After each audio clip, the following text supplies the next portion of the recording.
is history, the future mystery. This moment is the gift. Every second Hi, it's Dr. Sarah Larsen in UBN Studios, and today we are talking about suicide, and we're talking with a suicide survivor, and we're creating the show for you, Miracle Makers. In studio with me is my darling husband, Greg Larsen. Woohoo! Welcome, Miracle Makers. So excited to be coming to you Sunday evening, our new time slot. Yeah, it's our new time slot, and we know we're in the right place at the right time because we didn't plan this out. We just happened to decide we were going to talk about with a suicide survivor, a very dear, amazing being that's a dear friend to me, a brother that I've grown up with, so to speak. He came in from Vermont when I asked for help. We got to talking today and the last few days about what was the most useful thing that we could create for you, Miracle Makers. We decided we'd talk about suicide and all of the tools when you get lonely, when you're going through rejection, when you're facing the dark night of the soul. And oh my gosh, I can't wait for you to meet Matthew Kelly. Hello.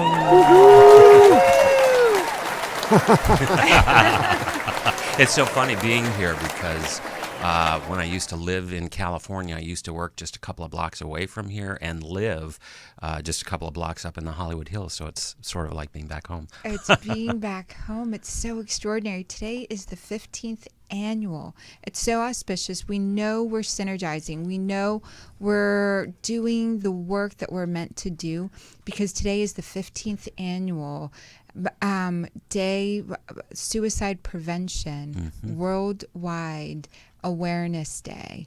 And so today we're going to talk very, very openly and vulnerably about the struggle that so many in emotional pain feel. Miracle Makers, we're going to be talking to you. And if you're feeling anything, if you want our help, Greg is on Facebook Live. We'd love for you to join us at Dr. Sarah Larsen. We're also on UBN. We're also on YouTube. We're on iHeart. We would love your feedback. We'd love for you to subscribe to us so we can bring you so much wisdom.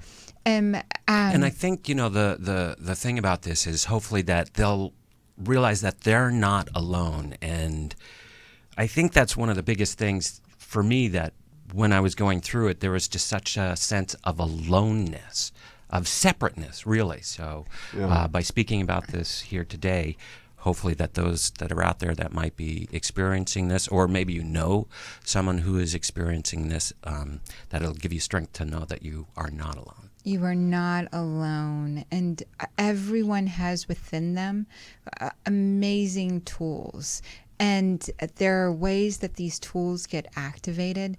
Matt, when we started talking about what happened for you, you began sharing so deeply.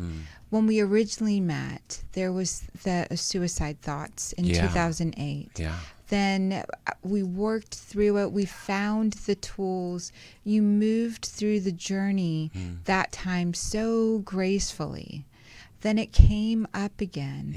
And so that so if you have considered suicide, or you know someone, or you are a suicide survivor yourself, or someone's depressed, you really want to hear this story right now. Well, and I think it's important to say, sort of like what you just said, in that you and I worked on this issue at one point, and it also came back again. Yes. And that's important to know about this tendency, is that it's not something that I think you're ever going to fully get rid of, so to speak. You might come to peace with it and work through it and be able to find the positive note from it. to go forward. Yes. But for me personally, this is a struggle that I've had from a very young age, as I've been preparing to speak with you about it, to go back and try to figure out, well, where did this come from? Where did it originate from? And I know that it originated from the original separation from myself at about 8 years old. And those feelings and those thoughts began right about that time. So it's something, Miracle Makers at home, those of you watching, you might not know when it began. You might not have words for it, but you just know that the pain is so deep and you feel like you don't want to go on. Some of our greatest teachers began their journey of spiritual awakening. Eckhart Tolle, in his book The Power of Now, really spoke about, he was so suicidal, and he began talking and listening to himself, and he realized in that pain, what you just spoke about there, Matt, there was a separation of a sort. And he said, if it is, who is the me that is in this much pain that cannot live with myself? And so today, Miracle Makers, as we dive into Matt's story, into all the stories, but I too would consider myself a suicide survivor. I want to hear your story, and I want you to share your perspective, because it's mostly men. Yes. That and the age range, it's the leading cause, the second most leading cause of in college age students, and the years beyond that, sometimes the second, sometimes the third. Yes. We have like ridiculous 40,000 people a year dying from suicide. Well, 122 might have died today. Handgun deaths are something like $30,000 or $35,000 or $35,000 a year, and there's a significant portion of that is from suicide. So, and my story, in fact, dovetails with that, because I had access to a gun, and that is where that occurred. Well, will you share with us what happened for you? What was happening? Oh, boy. It's so weird. Where do I start? And in a sense, I kind of want to go back to 8 years old, because that was the separation of self as a form of protection. Being traumatized by the ones you love the most caused such a separation for me that I created other. And that, again, is the separation. And so those thoughts began right then and there. And as I look back in my life, this was not the first time that I did this here in 2014. So, and in each time it's a cry for help, as we know. So for my story, the most recent one, it began pretty much with most people after 2008 and the crash. I was very successful, making six figures in a position that I loved, and like millions of people around the world, really, I was let go with the financial crash. I was fortunate, though, that I was able to squirrel away lots of money, so I was fairly safe with that. But at the same time, I just felt I could never find a position that brought me opportunity to express my talent. And it just kept going on and going on. And finally, you and I did work together, and that was great. Got very much into the green world, vertical landscaping, as we say, vertical gardening. I went off to Hawaii to live off-grid on the Big Island as a camp host for a while. But when I came back to Vermont, where I'm from, it was fairly isolating because I didn't have my support network of my friends and someone like you around. I was going back to my hometown, which, of course, has all sorts of baggage associated with it. Yes, triggers. Exactly. Yeah. So fast forward to 2014. Again, I had not been, gainfully employed, and my sense of self-worth had really just eroded over time. Trying to stay positive, but it had just beaten me down, really. And so that night, Well, I was living with my father because I had no place else to live, so to speak. And I had gone out with a friend that night, and we'd had a little bit of alcohol. We were just partying at some clubs and whatnot. We were playing pool together, and she was very popular. And she went out with all these people to go out and smoke a cigarette. And all of a sudden, I just kind of had this sort of schism, in a sense, is all I can say, is that all of a sudden I looked around, I'm like, I'm alone. And I feel like I've been ditched. And at that space, it was just not the greatest thing. And of course, throughout leading up to this, I had been planning suicide. I had been thinking about it daily, hourly, minutely. It never left my consciousness. How am I going to do it? How am I going to do it? What am I going to do? How am I going to do it? And so I researched all sorts of ways to do it. And in fact, found out where the heart was, because that's what I was going to do. I was going to shoot myself in the heart. And I didn't want to shoot myself in the head because I didn't want my parents to have to find that. That would just be, horrible. So that was a trigger. And I was just like, okay, I'm going to go home and do it. This is it. And I got into the car I was driving, which happened to be my father's, and I drove to his house where I was staying. And strangely, as I pulled into the driveway, he was literally right behind me. He pulled right in behind me, which I was like, F word. I was like, darn it, he's here. And it had waylaid my plans because I was literally going to go in and get the gun and do it.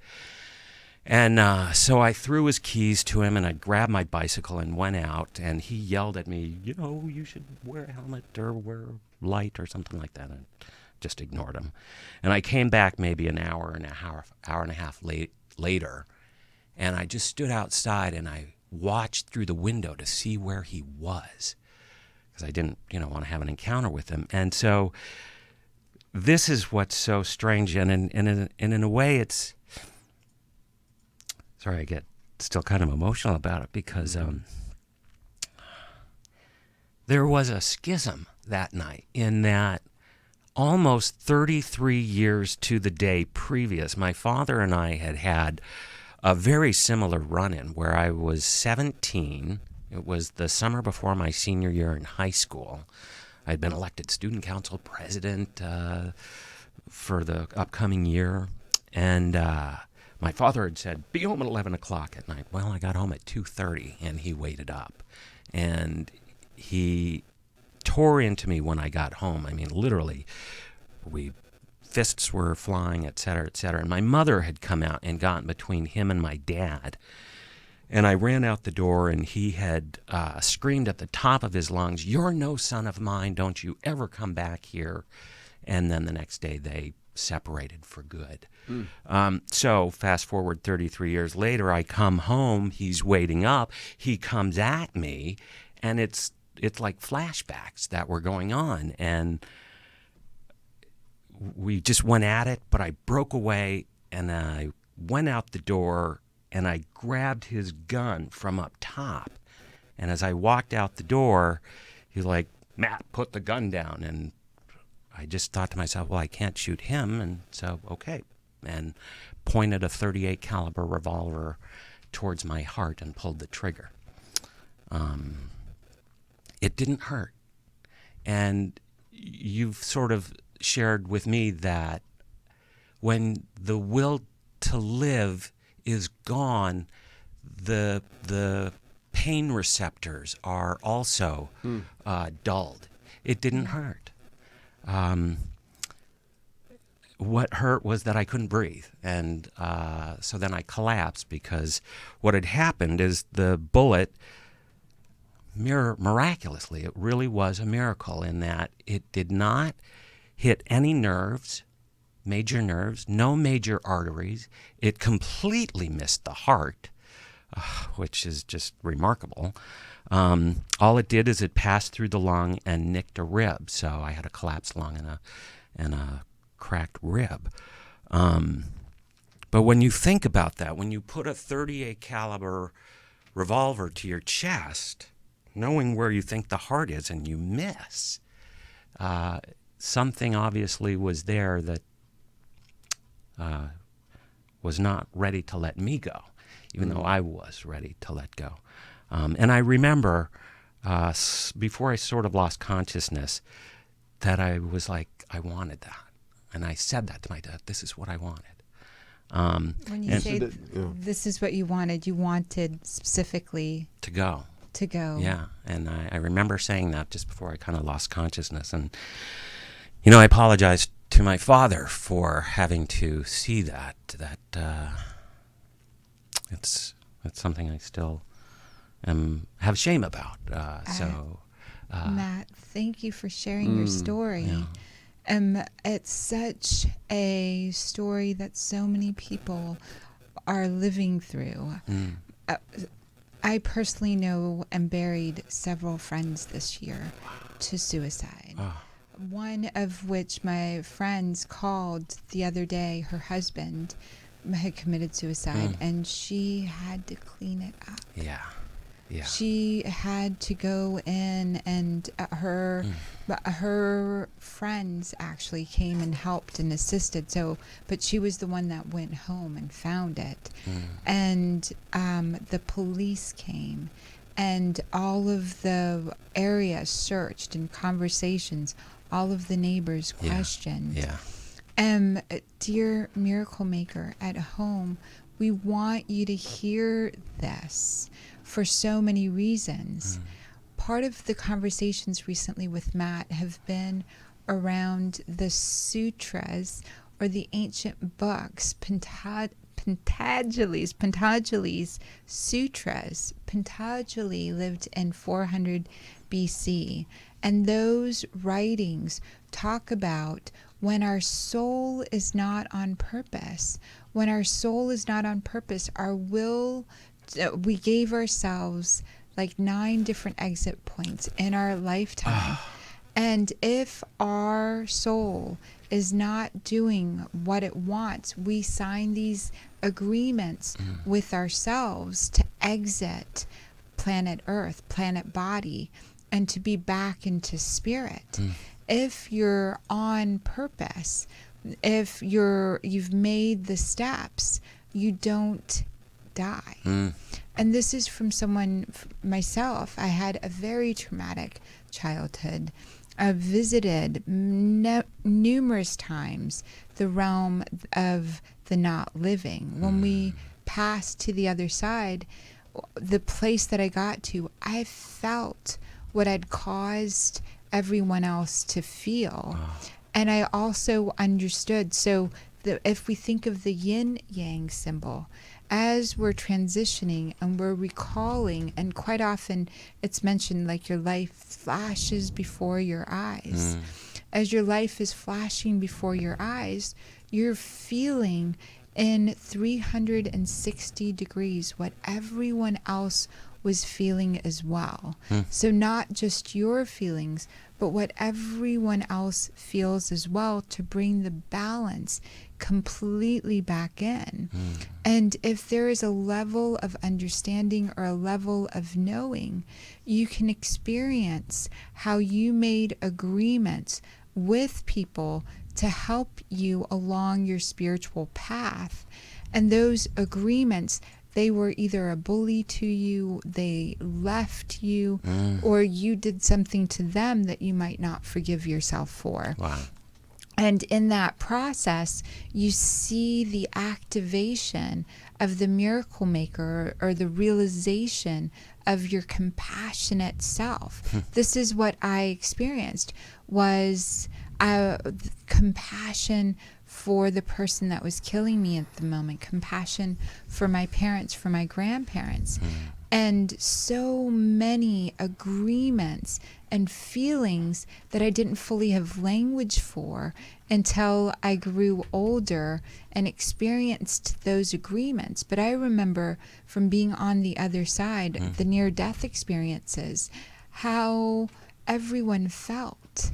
And how, for me today, the most important thing is, above all else, do no harm.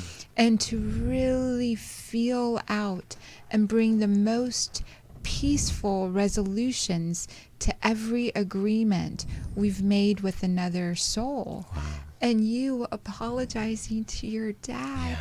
That's so beautiful, because at some level, as the young boy who was 8 years old, and then 33 years prior to the date that you did it, you are all of those people inside yourself.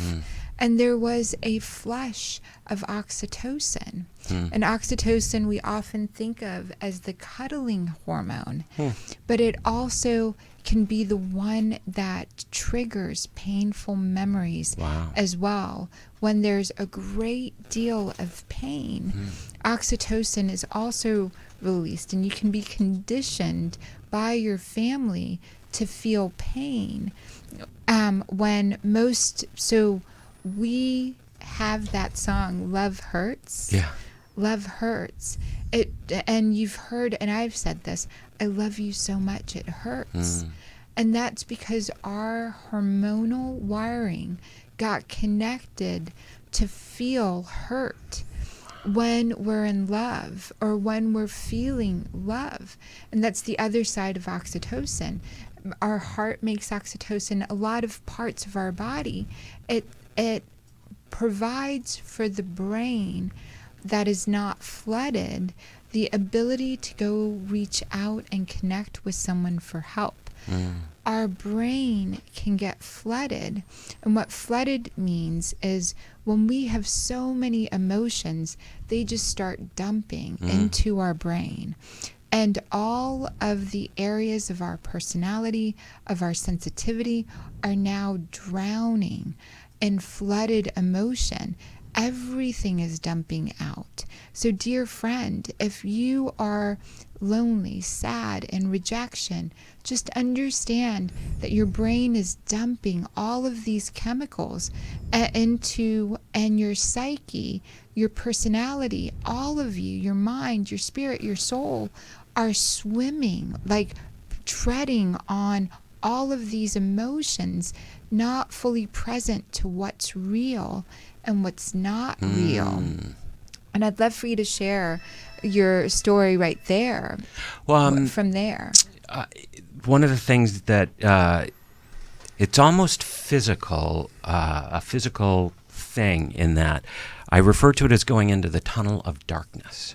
And literally it was sort of like, and you had blinders on, and nobody could really get through to it.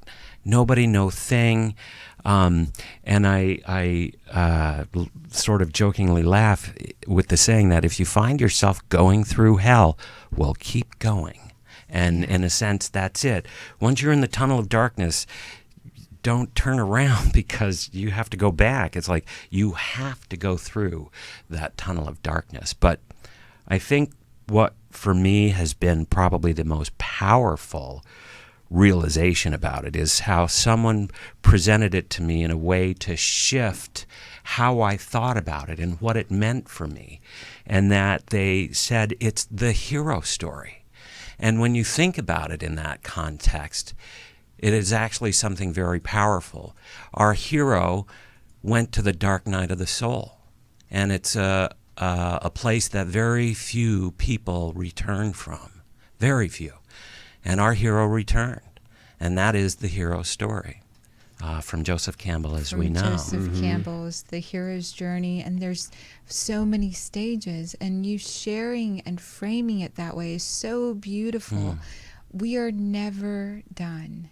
This is the other thing that I know from the near-death experiences and reading the sutras of Patanjali's sutras, and we now know from quantum physics that, and we now know because we can measure the energy leaving the body. We can witness it. So many scientists have come back and shared, this is what I experienced, and have a detailed account of the dark night of the soul, as well as a detailed account of what it's like to be pure energy versus just in a physical body.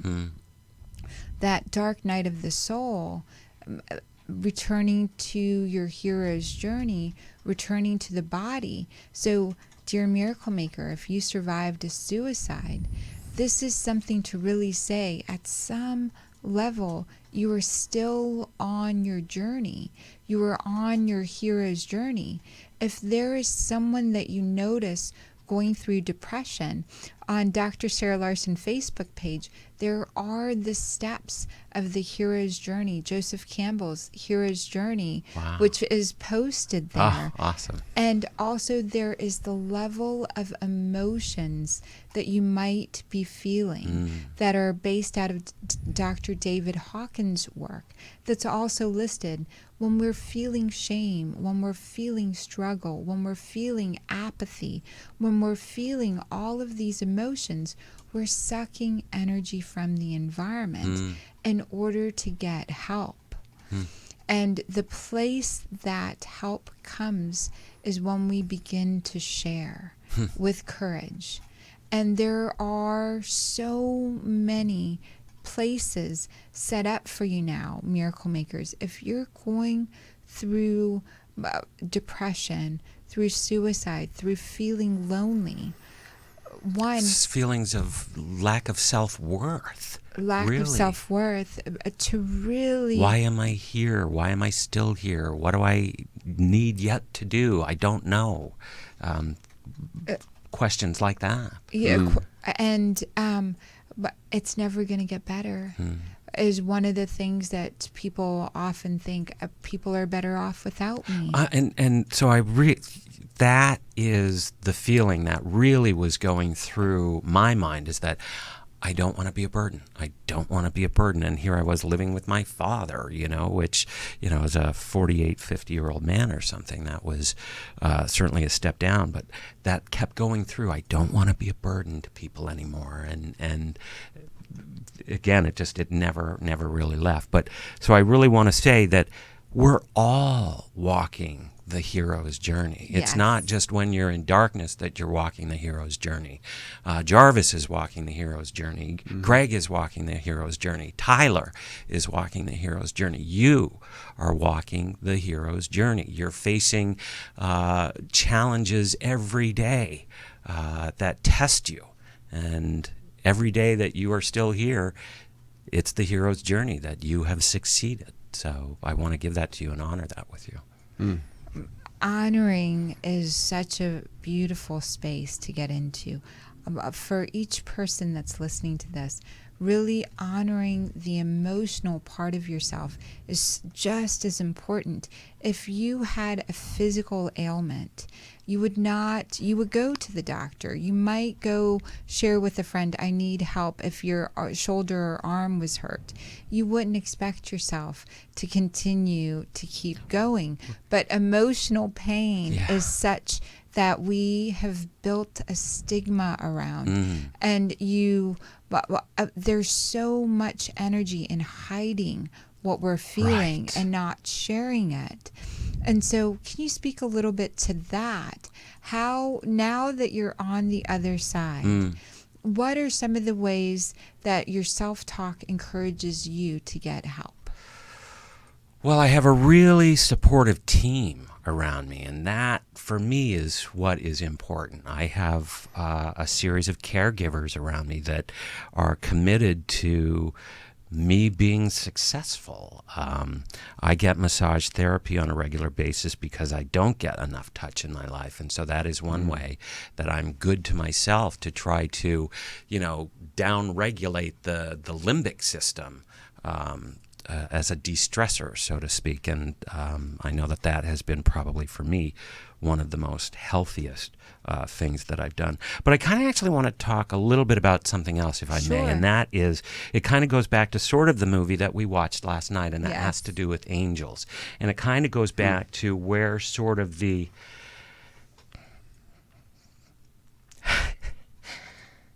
It's still pretty emotional for me. We watched the movie last night, and I don't know if you saw, but there was at one point where I just caught my breath because I had a realization. Yes. So, from a pretty early age, I've seen faces And not like, an exact, oh, it's a Greg or something like that. But they're more like cartoon faces. And I've had, premonitions. I've predicted plane crashes to a very great accuracy. And deja vu and things like that. And I remember when I was, 8 years old, writing a letter to a best friend who had moved away and writing that all down. And then I asked all my brothers and sisters to sign the letter to him as well. And, of course, then they read it, and they just made so much fun of me, which was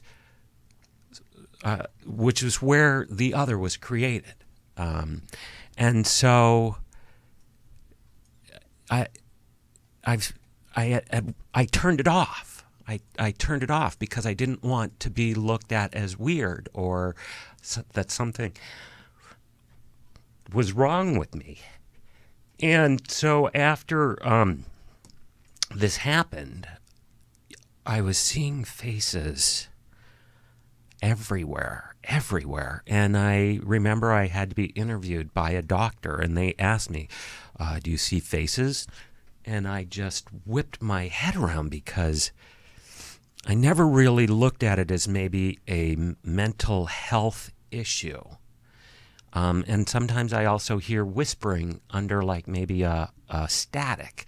And they also ask, do you have auditory hallucinations? And so they framed it that it was a hallucination and things like that. And I still see faces every now and then. My therapist has offered a way to change the energy surrounding it or the dynamic to say, well, ask them what they want. Ask them why they're here. Ask them what they need me to know. And watching the movie last night, it just clicked. These faces have been angels that have been with me. And I'm getting, goosebumps just talking very powerful, about it. yeah. That is very powerful. It's a documentary about angels, the illumined ones. Yeah. All things angels, by a beautiful woman named Crystal Dawn, and it's on Vimeo now. Yeah. It's just amazing to watch this video and witness and you've seen an angel. You have a Yes. photo of one. We've had angels, and I communicate with them all the time. I have a photo of an extraordinary angel that appeared. We were in Sicily, and it was right around this time, actually, and with Cheryl Herbst and Connie Costa was leading a tour, and this beautiful group that was with us on the bus. So we were going from one part of Sicily to the other part of Sicily. An accident had happened, and so we were just sitting there. No one moved for about an hour, and I saw legions and legions of angels coming. People were getting out and walking around. We didn't know at that moment what had happened, and this angel saw that I could see and said, "Take a picture." So I took a picture, and that's when Cheryl said, "What are you doing?" And then I just handed her it was on my iPad, but I handed her the iPad, and she looked at it, and she's like, "Wow." Yeah. And everyone on the bus came over, and we said, "What's the angel saying?" And the angel at that moment was saying, "The angels are coming to comfort the people." And it was what people? The people that are trying to help the two men that fell off the highway. And there's 2 souls that are leaving right now, maybe 3, and possibly 4. But later on, we learned 3 did leave that day. 2 boys were driving to a match, a soccer match, had driven off the interstate. People went down to fetch them. 2 others were met with accidents on the way down. One of the 2 survived. Wow. And trying to retrieve them. And so this gorgeous Sicily angel, incredible. Beautiful photo. And you have it on your site, I believe, don't it's you? on Facebook as well, Dr. Sarah Larsen Facebook. And it's extraordinary to know that there are regions of your brain called the angel lobes. When you've practiced a great deal of emotional support and compassion for others without a self, parts of your brain get activated. The studies have been done by a Yale doctor in the 1950s, Dr. McLean, and there's a beautiful article on my website there as well on everybody can see them. Everybody can hear them. It is possible to tap into those parts of your brain. We have hundreds and thousands of guides and people that have put records that they've communicated. Mother Mary said she spoke to Angel Gabriel, announced what was going to happen.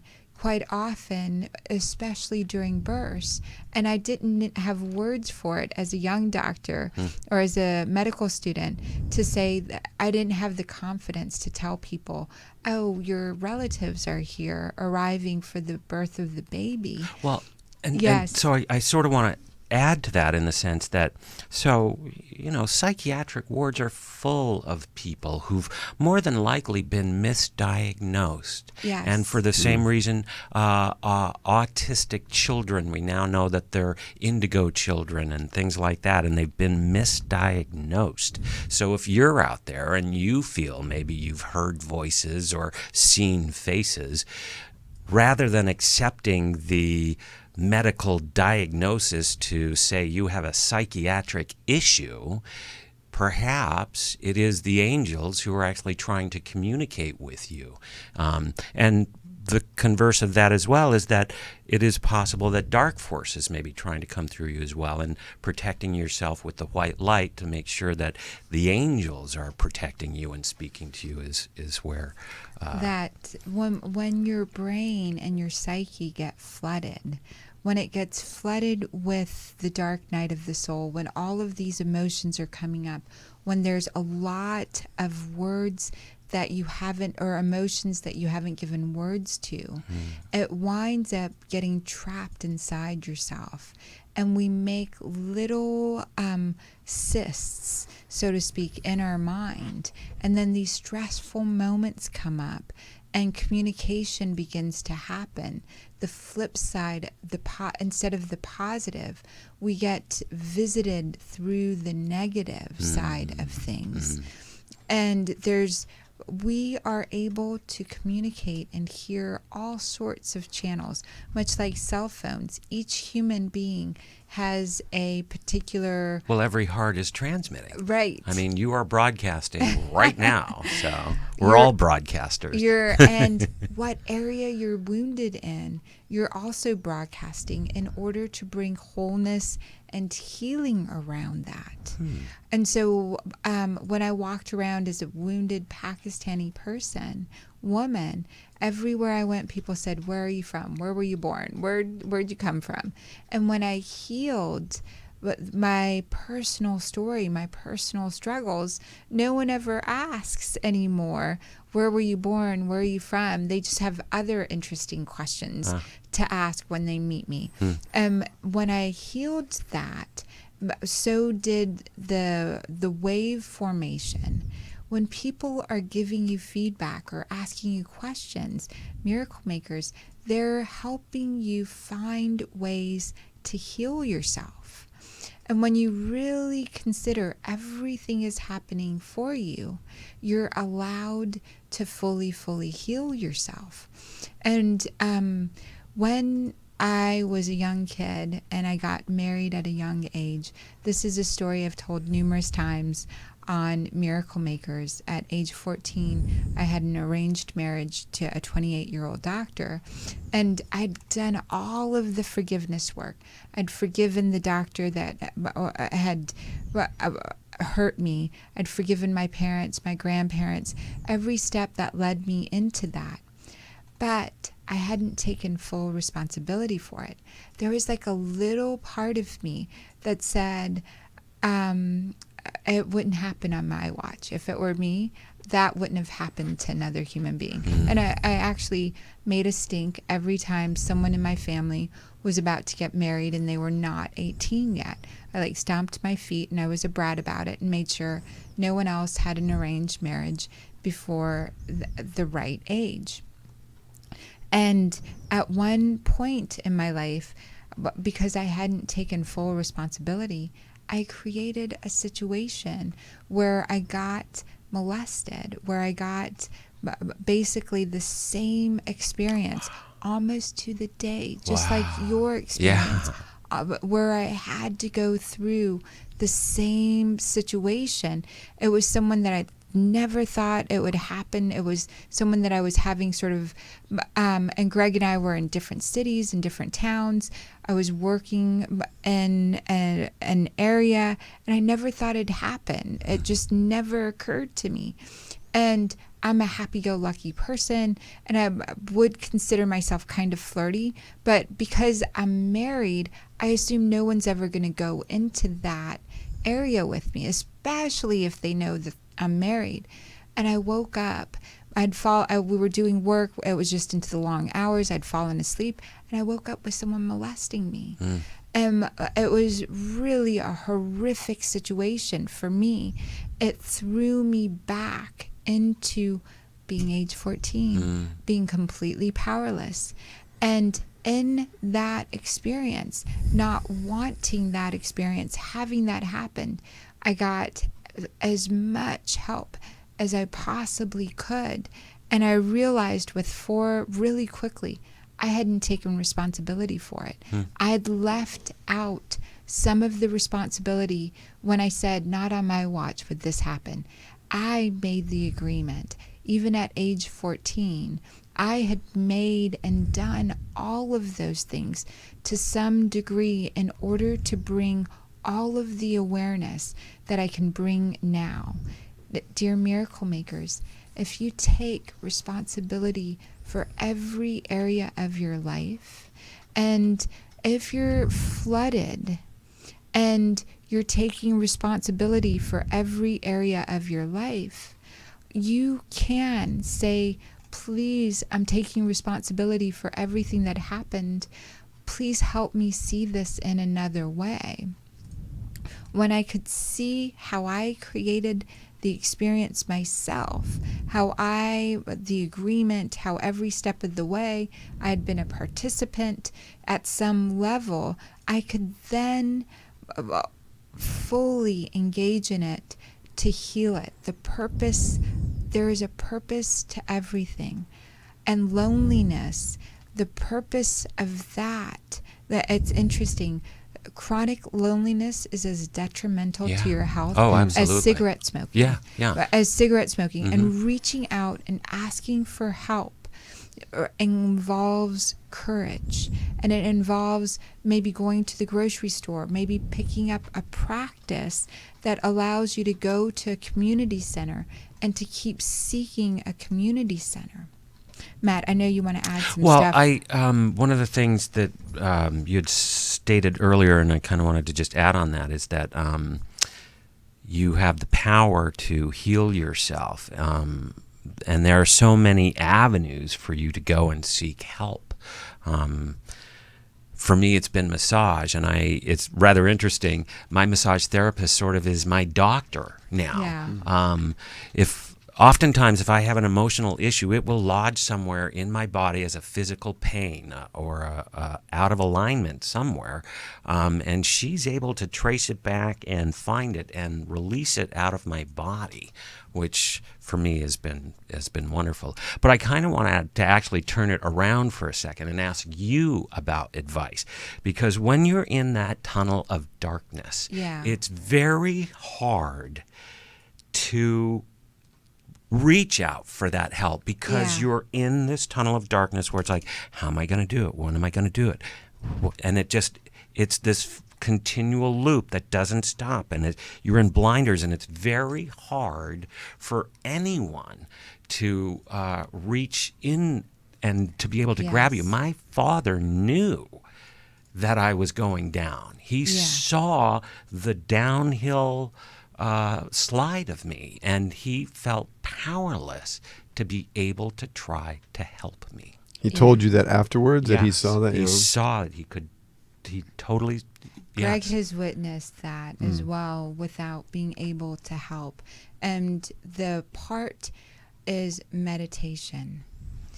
If you're in this loneliness tunnel Yeah. and you've got to will yourself, you've got to make yourself, and the chakra system or our bodies are such great instruments. Just like you go get massage and it releases, you can either do something physical to elevate your spirit.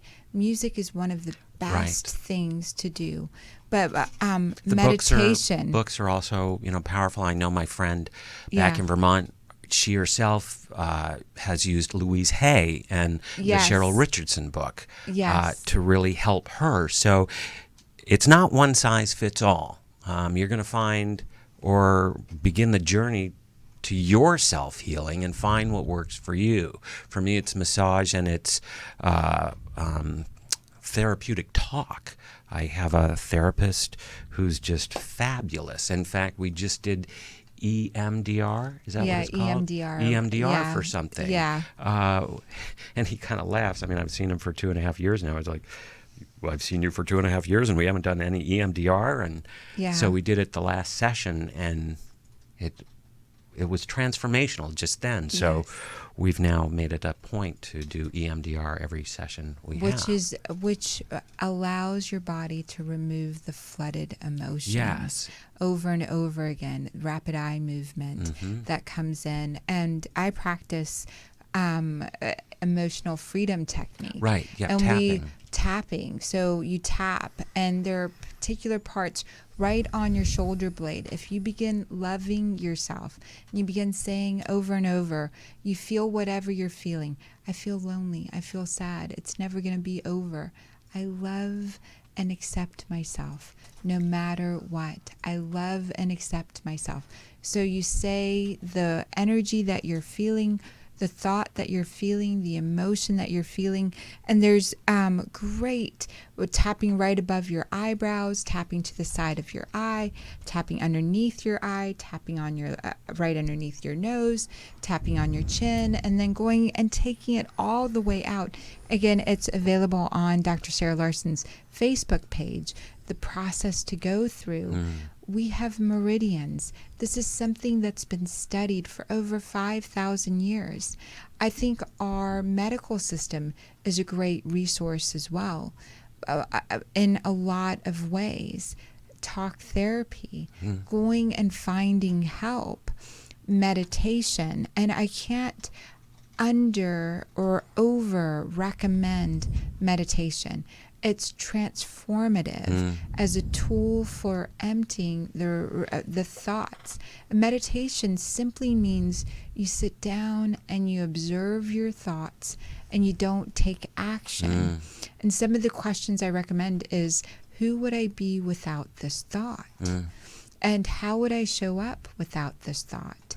Which is Byron Katie's work. Right. How would we show up? And opening and closing your eyes and turning to the left and turning to different sides also brings blood to your brain. And so as you're having higher levels of thought, loneliness is a illness much like a shoulder wound or a leg wound. And there are phone numbers, suicide prevention hotlines all over the place in your neighborhood. Going out and connecting with someone, sitting in nature is some of the best tools. When we experience failure, we have a chemical response as well. And when we have emotional pain, you have to make a list of things, simple things that bring you happiness. Well, and which is funny because, after this happened, I had to go and do a whole series of a whole class, in a sense. And what they're talking is CBT, is that what it is? Yes. And one of the things was literally sit down and write a list of things you like to do. And so now I have that sitting on my refrigerator so that if I'm bored or whatnot, I can go back and look at the list and say, oh yeah, why don't I go get the metal detector and just go out and do metal detecting? I love that. And I know that in a sense is like, well, you don't know? Well, a lot of people sometimes aren't in touch, so they have to have that list, and that's okay. And one thing that my first therapist, who is still amazing and I still see occasionally too, said to me, because I didn't know how to meditate. I didn't know how to do it and what to do, and he taught me how to do it. And his way to do it was to find a word that you can repeat over and over again to distract your conscious mind so that the subconscious mind can do the work that it needs to do. So for me, when we would do it, I would just say love, love, love, love, love, love, love, and just over and over and over again. And that was my word to distract myself. So you had an anchoring word or a mantra that came in. And it only takes 2 minutes of distraction to get you from ruminating over and over and over again. And so if you can do something for 2 minutes, if your mind begins to go in a downward spiral, emotional, blaming, shaming you, do something physical for 2 minutes, repeat a word for 2 minutes, or you can also, when you're happy, when you're think of times that you've been happy in the past, and even though the thoughts are coming in, to have an image or a picture of a child playing, yourself as a child playing, or images of the ocean, images of a beautiful sunset. If you can do it for 2 minutes, and physically, if you can expand your body out for 2 minutes, your cortisol levels decrease. So if you put your arms up in the air, you spread your body out wide, 2 minutes of holding that, especially before a stressful situation, breaks the rumination, breaks the conditioning. And then whenever you find yourself afraid or fearful or nervous, if you can use anxiety, if you can use courage, if you can share with those around you that, I want to do a great job for you, or I'm nervous right now, just sharing those words, you're no longer alone in it. Courage, you are putting energy out to the environment. It's a signal. And so, Matt, thank you so much for sharing your story with us. And thank you for coming to town to help me create Miracle Makers Academy and all of the programs and projects that were halfway done. You're welcome. It's you literally, I said, I need help, Matt. You jumped on a plane, and here you are helping me complete Miracle Makers Academy, all of the work, all of the writing for the next few weeks. If you want to meet Matt, he's in town. He is teaching with us over the next few weeks. All of the events that we're doing, Matt is going to be there, and Matt's going to be here with us on UBN again as well. Baby, anything you want to share? Thanks for being vulnerable, Matt, and sharing your story. I did not even know all those details, so that was very, very courageous of you to share that. So thank you so much. Thank you. Yes. And Matt, we want to give you the last say for all of those at home listening. You're not alone. Thank you for listening. If you know someone who might be going through this, pull them aside, try to reach them, talk to them, show them that you love them and that you care. It really does mean a lot. You're all heroes, every one of you. Thank you, Miracle Makers. Thank you for sharing this. We love you. Bye for now. The past is history, the future mystery. This moment is the